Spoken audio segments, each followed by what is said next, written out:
Sejam todos bem-vindos ao nosso curso sobre sustentabilidade, em oferecimento da Secretaria de Educação à Distância da URGS, em conjunto com o Laboratório Life Sustainability.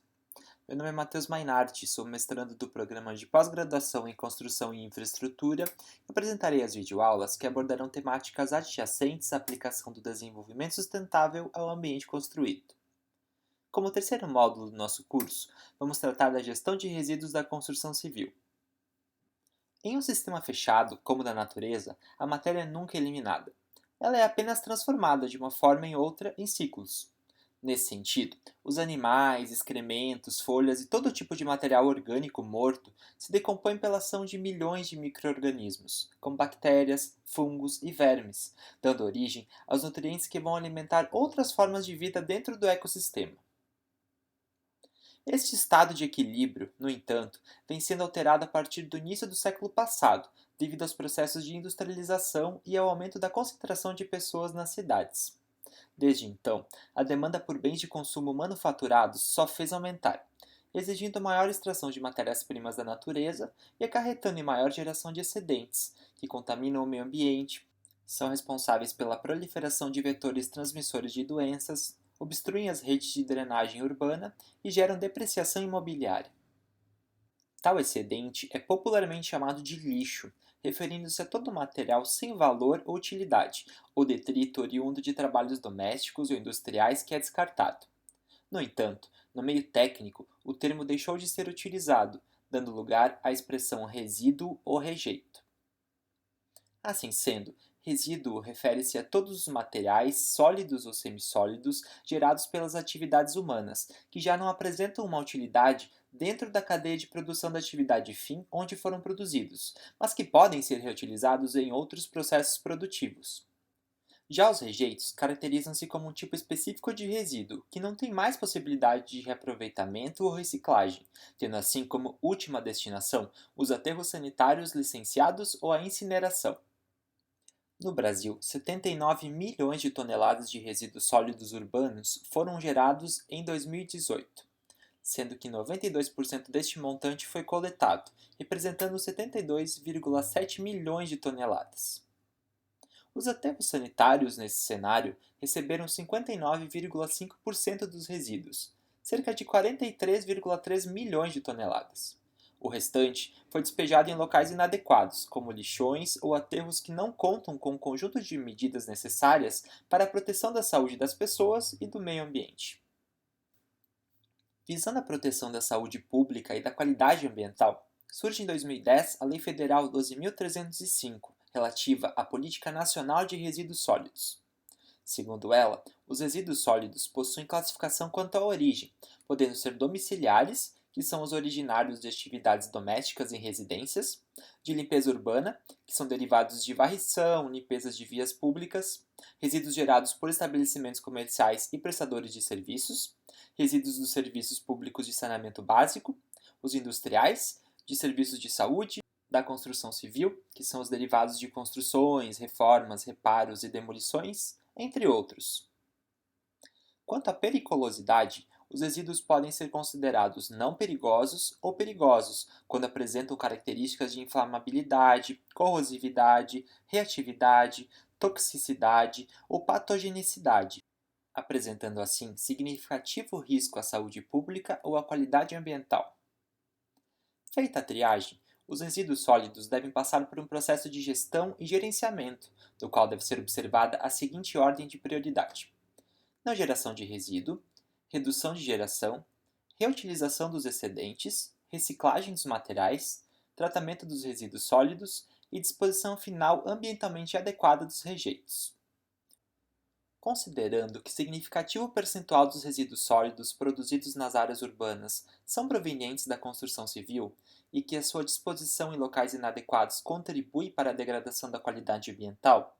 surge a Resolução número 307 do Conselho Nacional do Meio Ambiente, o CONAMA, a qual implementa as diretrizes para a efetiva redução dos impactos gerados pelos resíduos oriundos desse setor. Assim sendo, denomina-se resíduos da construção civil Todos aqueles provenientes de construções, reformas, reparos e demolições de obras de construção civil, assim como os resultantes da preparação e da escavação de terrenos, comumente chamados de entulhos de obras. Segundo essa resolução, tais materiais não poderão ser dispostos em aterros de resíduos sólidos urbanos ou em áreas de encostas, corpos d'água, lotes vagos e em locais protegidos por lei, devendo, portanto, quando possível, serem reutilizados na sua forma original ou com outra aplicação, como no caso de esquadrias, telhas e madeiras tratadas, ou ainda reciclados, passando-se por processos de transformação, como a moagem, que produz agregados não estruturais para enchimento, nivelamento e terraplanagem.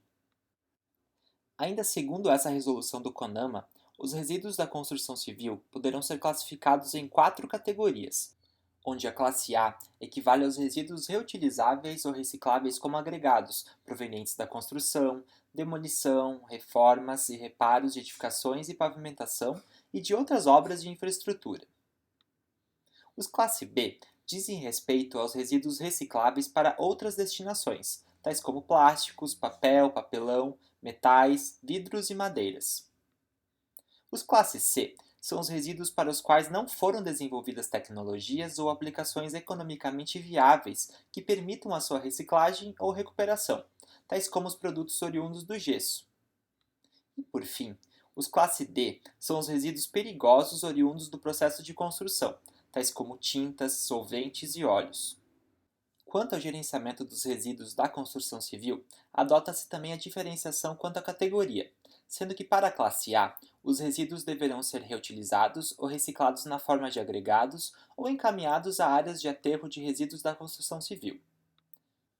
Os classe B deverão ser reutilizados, reciclados ou encaminhados a áreas de armazenamento temporário, sendo dispostos de modo a permitir a sua utilização ou reciclagem futura. E os classes C e D deverão ser armazenados, transportados e destinados em conformidade com as normas técnicas específicas para cada produto. Conforme a Política Nacional de Resíduos Sólidos, já citada neste módulo, as empresas ligadas à construção civil devem elaborar um plano de gerenciamento de resíduos, o qual apresenta-se como um instrumento legal que identifica a quantidade de geração de cada resíduo e indica as ações e recomendações para seu manejo e destinação ambientalmente adequados, especificando como os resíduos devem ser reutilizados ou reciclados e onde os rejeitos poderão ser encaminhados, como parte do processo de licenciamento ambiental para as atividades potencialmente poluidoras. Para tanto, os planos devem contemplar as etapas de caracterização, onde há a identificação e quantificação dos resíduos pelo gerador, triagem, que deverá ser realizada preferencialmente pelo gerador na origem ou ser realizada nas áreas de destinação licenciadas para essa finalidade, respeitadas as classes de resíduos estabelecidas, acondicionamento, onde o gerador deve garantir o confinamento dos resíduos após a geração até a etapa de transporte, assegurando em todos os casos em que seja possível as condições de reutilização e de reciclagem, transporte, que deverá ser realizado em conformidade com as etapas anteriores e de acordo com as normas técnicas vigentes para o transporte de resíduos, e por fim a destinação, que deverá ser prevista de acordo com o estabelecido nesta resolução. A utilização dos resíduos sólidos da construção civil traz benefícios diretos de ordem econômica, social e ambiental. Dessa forma, a inserção de entulhos de obra, em substituição aos materiais de construção regulares, além de atuar na diminuição do consumo de matérias-primas naturais nos processos de produção da indústria, permite que o montante de resíduo que irá poluir o meio ambiente seja minimizado, evitando assim as enchentes e o assoreamento dos rios e córregos.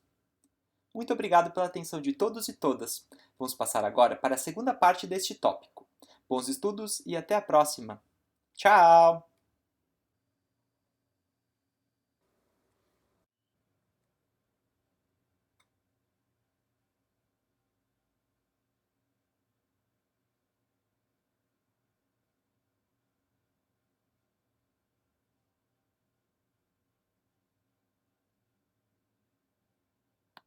Sejam todos bem-vindos ao nosso curso sobre sustentabilidade, em oferecimento da Secretaria de Educação à Distância da URGS, em conjunto com o laboratório Life Sustainability. Meu nome é Matheus Mainardi, Sou mestrando do programa de pós-graduação em Construção e Infraestrutura e apresentarei as videoaulas que abordarão temáticas adjacentes à aplicação do desenvolvimento sustentável ao ambiente construído. Como terceiro módulo do nosso curso, vamos tratar da gestão de resíduos da construção civil,